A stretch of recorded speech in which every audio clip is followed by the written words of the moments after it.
मंदिर की ओर जब चलती चली जा रही है, आगे कुछ दूरी तक चल पाई, खेत खाली पड़ा रहे, और खेत जब खाली पड़ा रहे, मंदिर थोड़ी दूर रह गया।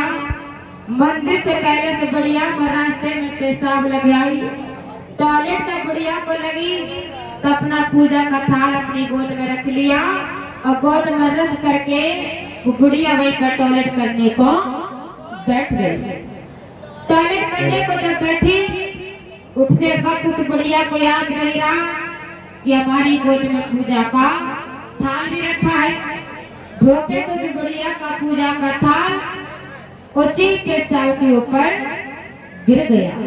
ध्यान देना माता बहनों, जब पेशाब के ऊपर पकवान सारा खराब हो गया गिर करके, बुढ़िया को बड़ी शर्म लगी कि मैं जो पूजा करने के लिए आई थी, लेकिन मेरा सारा सामान बेकार हो गया।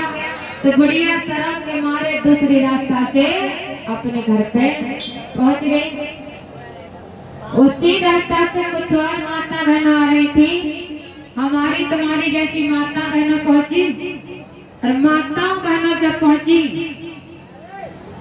वहाँ पे पकवान पड़ा था पेशाब, तो माता बहन समझा के एक हमारी तुम्हारी जैसी माता बहनों ने पहुंच करके, तो उन्होंने सोचा कि यहाँ तो पकवान भी पड़ा है, पानी भी पड़ा है, यहाँ तो कोई न कोई नया मंदिर, नई देवी प्रकट होने वाली है। यहाँ कभी हमने ऐसा कुछ नहीं नजारा देखा था, लेकिन आज हमने पहली बार देखा है। तो एक हमारी तुम्हारी जैसी माता पहुंची, और उसी पेशाब की मिट्टी की जहाँ पकवान बढ़िया का तो धोखे से फैल गया, लेकिन वही पेशाब की जाकर के माता बहन पूजा करने लग जाती है। वो वीडियो बहुत ज्यादा वायरल भी हुई थी। वो वीडियो जानी गई, मोचनी मैया के नाम से जाना गया, फिर वहाँ मंदिर भी बना दिया गया। हमारी तुम्हारी जैसी माता बहनों पहुंची, पेशाब की बड़ी अच्छी तरह से पूजा करने लगी। पूजा करने के बाद छोटे छोटे बच्चे भी साथ में रहे, और छोटे छोटे बच्चे साथ में रहे, तो बच्चों को वही अम्मा की पेशाब की मिट्टी उठा कर अपने अपने बच्चों को खिला दी, तिलक लगा दिया, खा गई। और माता बहनों कह रही लल्ला ये मिट्टी को खा लो, देखो तुम्हारी बुद्धि तेज हो जाएगी, अम्मा की रसगुल है। क्या बताओ, पेशाब की मिट्टी खा करके क्या तुम्हारे बच्चों की बुद्धि तेज हो सकती है? उसके पीछे और माता बहनों पहुंची, तो उन्होंने कहा बहन ये बताओ, यहाँ तो कभी पूजा नहीं होती थी, ना ही यहाँ कोई मंदिर था, लेकिन क्या बात है यहाँ पकवान पड़ा है, यहाँ क्यों पूजा हो रही है? तो कहा पता हमें भी कुछ नहीं है, हमने यहाँ केवल पुआ पूरी पकवान हमें पड़ा मिला, तो इसलिए हमने पूजा यहाँ कर दी गई।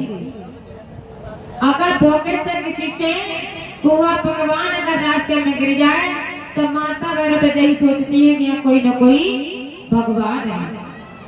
तो इसलिए मेरी माता बहनों, ऐसे पूजा पत्री करने से तुम्हारे घर का सुधार नहीं होने वाला है। चाहे कितने फोटो तस्वीरें लगा लो, लेकिन तुम्हारा सुधार तो केवल बाबा साहब अम्बेडकर ने ही किया है, जिन्होंने अगर इन्हें कोई देवताओं में कोई शक्ति होती, तो मेरी माता बहनों बाबा साहब अम्बेडकर को भारत का संविधान लिखने की आवश्यकता नहीं पड़ती। बाबा साहब अम्बेडकर के संतानें इसी समाज में कुर्बान हो गई। क्या कोई ऐसा माता पिता चाहता है कि अपने बच्चों से प्यार ना करें? बाबा साहब अपने बच्चों से प्यार ना कर सके, और एक तुम्हारी खातिर हक अधिकार की बाबा साहब लड़ाई लड़ते रहे। इसलिए कहना है